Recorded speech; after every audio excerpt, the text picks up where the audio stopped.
Oke, hari ini kita akan presentasikan tentang Ferdinand de Saussure, Father of Linguistics.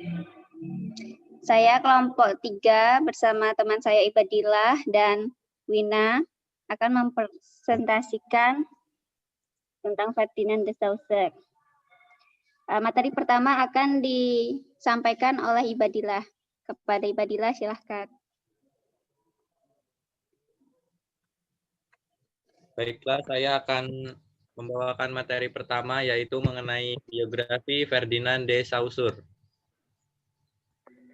Ferdinand de Saussure lahir di Jenewa pada tanggal 26 November 1857 dan meninggal di Vaucluse-le-Château 22 Februari 1913 pada umur 55 tahun.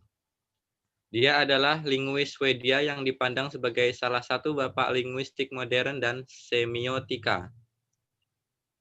Karya utamanya Cours de Linguistique Générale diterbitkan pada tahun 1916. Konsepnya yang paling terkenal adalah pembedaan tanda bahasa menjadi dua aspek, yaitu signifian dan signifié. Dalam semiologi, Saussure berpendapat bahwa bahasa sebagai suatu sistem tanda yang mewujudkan ide dapat dibagi menjadi dua unsur, yaitu langue dan parole. Selanjutnya penjelasan mengenai langage. Langage suatu kemampuan berbahasa yang ada pada setiap manusia yang sifatnya pembawaan adalah bahasa yang sifatnya umum. Sebuah sistem lambang bunyi yang digunakan untuk berkomunikasi secara verbal di antara sesama pemakai bahasa. Tidak mengacu pada salah satu bahasa tertentu, melainkan mengacu pada bahasa umumnya sebagai sarana komunikasi manusia. Fenomena bahasa secara umum disebutnya langage, sedangkan langue dan parole merupakan bagian dari langage. Sekian dari saya. Materi selanjutnya akan dibawakan oleh Wina Martiana.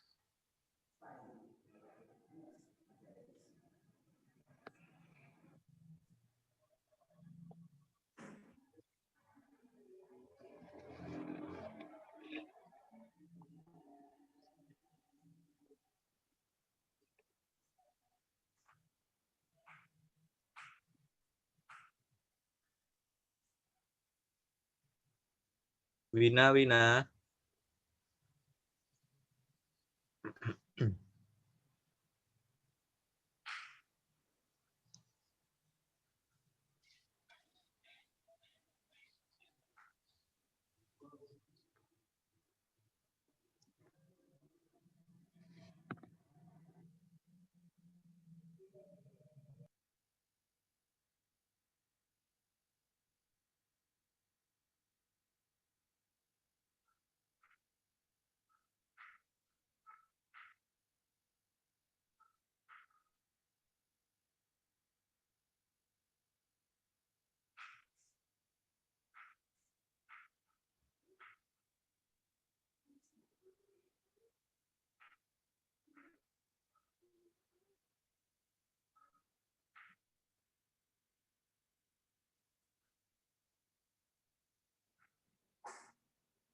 Baiklah, saya bacakan saja karena Wina belum datang. Long itu bersifat abstrak. Sebuah sistem lambang bunyi yang digunakan oleh kelompok anggota masyarakat tertentu untuk berkomunikasi dan berinteraksi dengan sesamanya. Jadi langue ini seperti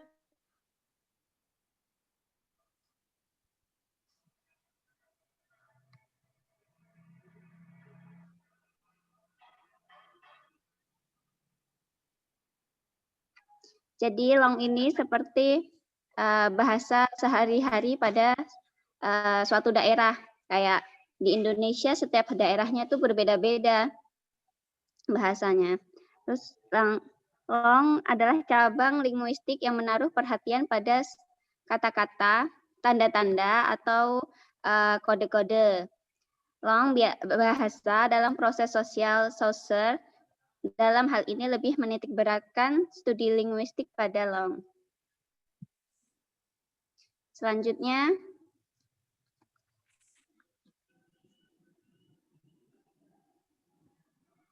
Adel, tolong slide selanjutnya. Prol adalah ujaran yang diucapkan atau didengar oleh kita, bersifat konkret, merupakan pelaksanaan dari long dalam bentuk ujaran atau tuturan. Jadi ini prol ini kayak aksen, kayak orang Jawa itu medok gitu. Terus parol adalah manifestasi individu dengan bahasa yang mengindividukan makna. Jadi dari lengage ke prol, nah itu jadinya nanti jadi long. Baik, materi selanjutnya ada sintakmatik.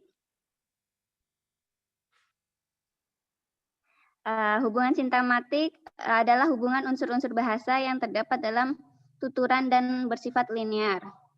Hubungan sintakmatik pada bidang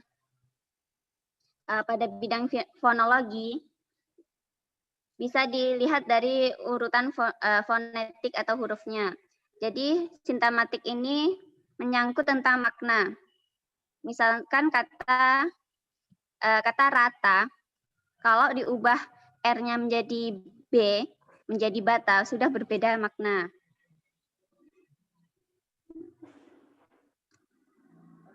Lalu materi selanjutnya ada paradigmatik. Nah, paradigmatik ini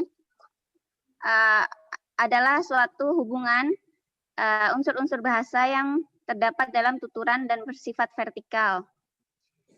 Hubungan paradigmatik terjadi dengan pembandingan unsur-unsur bahasa yang memiliki kedudukan yang sama.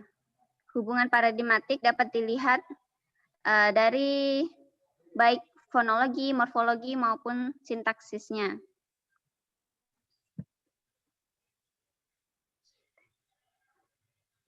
Oh, maaf, kalau misalnya yang sintakmatik tadi, dia kan horizontal. Jadi kata rata, jadi bukan kata kita, bila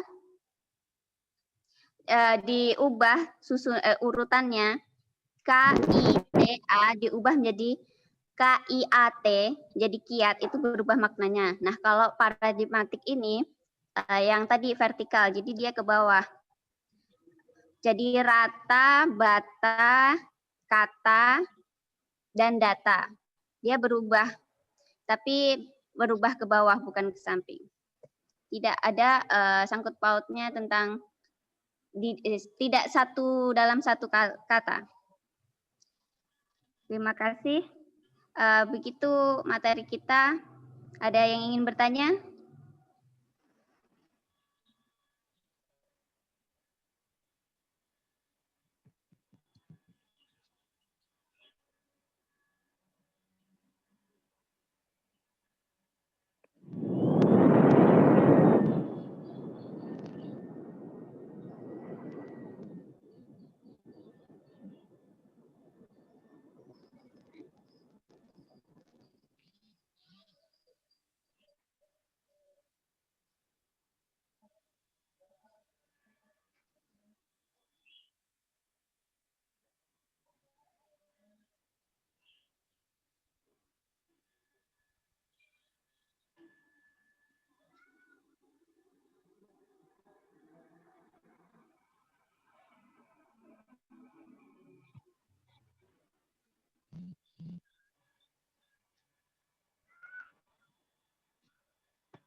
Dari Cindy Musika, izin bertanya, jadi lengui itu ada dalam otak, bukan hanya abstraksi-abstraksi saja, dan merupakan gejala sosial. Dengan adanya lengui itulah, maka terbentuk masyarakat yang ujar. Mengapa dikatakan demikian? Izin menjawab pertanyaannya dari Cindy Musika. Jadi, lengui ada dalam otak, bukan hanya abstraksi-abstraksi saja dengan merupakan gejala sosial. Terbentuknya masyarakat yang ujar itu artinya masyarakat yang dapat menyepakati aturan gramatikal, kosakata, dan pengucapan. Jadi untuk simpulnya, dari ingatan para pemakai bahasa yang merupakan gudang kebahasaan yang ada dalam setiap individu, nah dari situlah dapat dikatakan ujaran dari masyarakat dapat dikatakan dalam otaknya, bukan hanya dari abstraksi-abstraksi saja dan bukan hanya dari gejala sosial saja. Jadi perlu digarisbawahi, masyarakat yang menyepakati ujaran tersebut itu berupa gramatikal, vocabulary, dan juga pengucapan.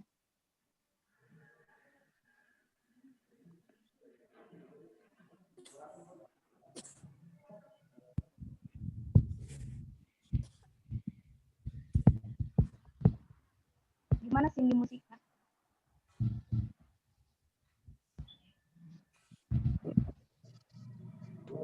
Baik, terima kasih jawabannya, Wina.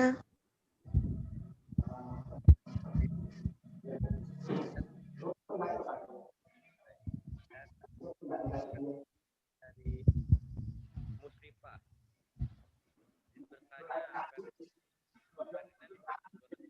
Linguistik modern dan semiotika. Apa itu linguistik modern dan semiotika? Jadi yang dimaksud dengan modern di sini adalah sosok dan teori-teori linguistik dari Sang Ferdinand de Saussure itu masih selalu diingat dan digunakan oleh orang-orang dari pada zaman dahulu hingga zaman saat ini. Begitupun zaman yang akan datang. Nah, kalau semiotika itu adalah ilmu tentang tanda. Penjelasan mengenai tanda akan masuk ke salah satu babak paling fundamental yang cukup rumit dalam ranah semiotika. Ferdinand de Saussure menjelaskan tanda sebagai kesatuan integral antara dua bidang, penanda atau signifier dan petanda atau signified. Terima kasih.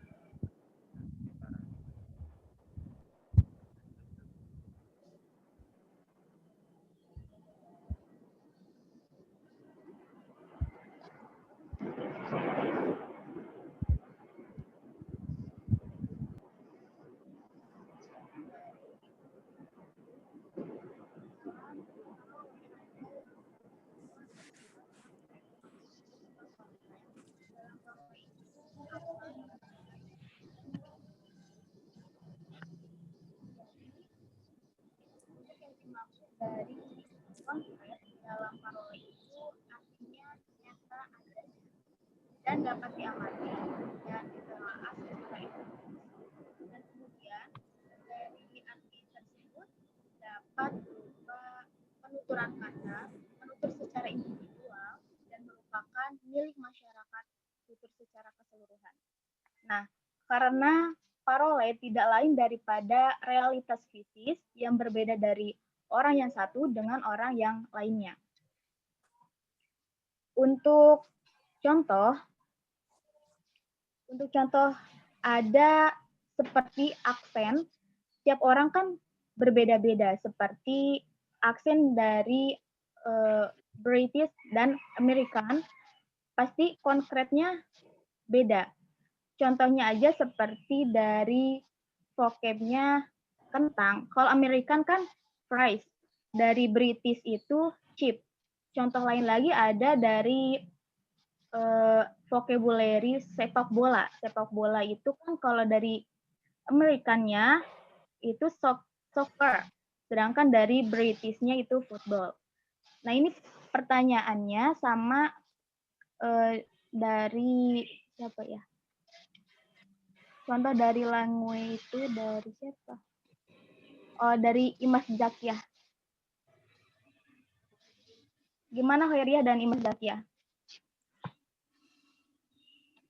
Iya, sudah terima kasih atas jawabannya. Silakan.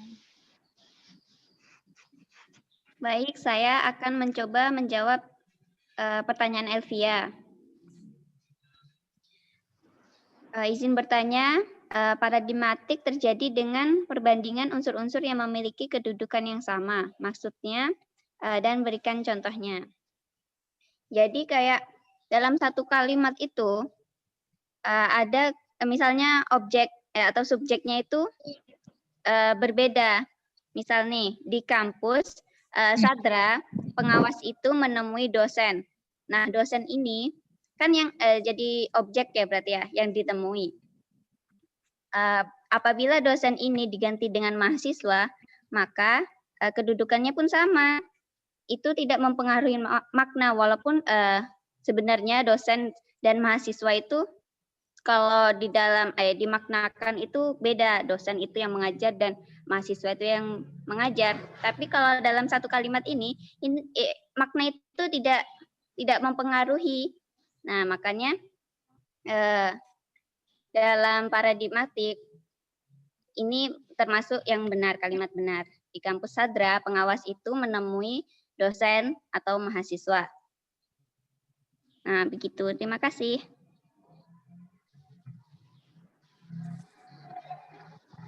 Lalu ada pertanyaan satu.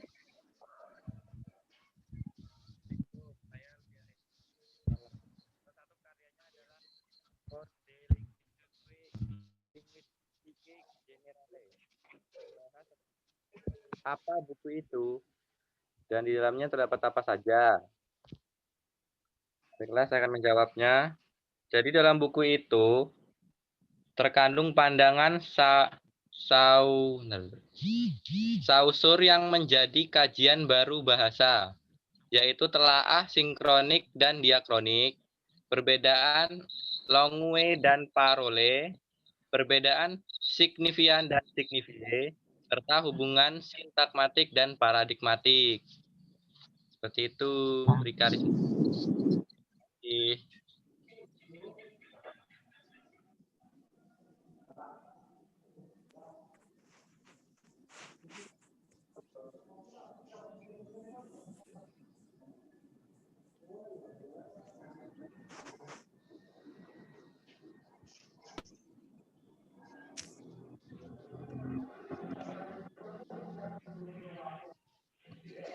Baiklah, saya akan menjawab pertanyaan Rida.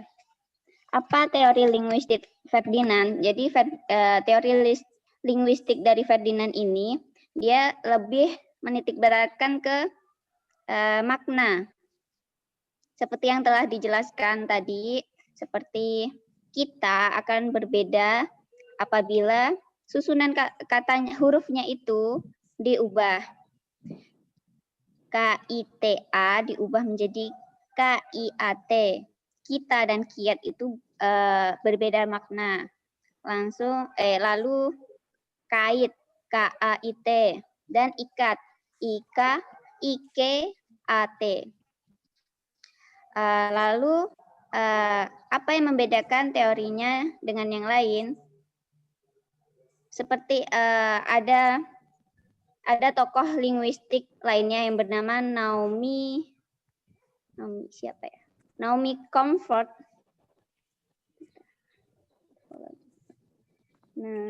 Naomi Chomsky. Nah, kalau Ferdinand ini ke makna, kalau Naomi ini dia lebih ke aspek pemikiran. Lalu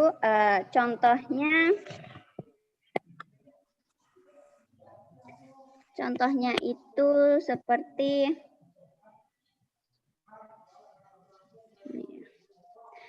kalau misalnya Ferdinand itu ke makna, jadi kita mengerti bagaimana apa tuh namanya cara berkomunikasi suatu daerah. Kalau misalkan Naomi itu, dia seperti membahas tentang genetika.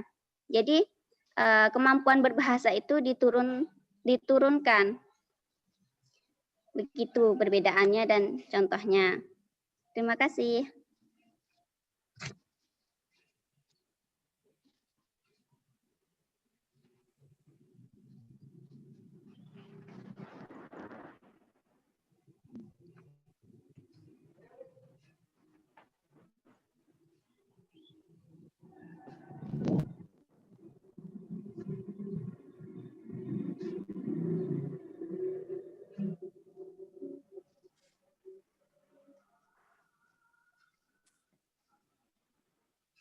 Ada lagi yang mau bertanya?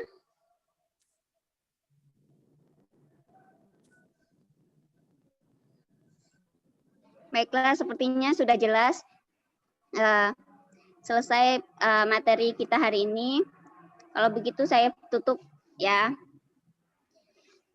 Wassalamualaikum warahmatullahi wabarakatuh. Waalaikumsalam warahmatullahi wabarakatuh. Wabarakatuh.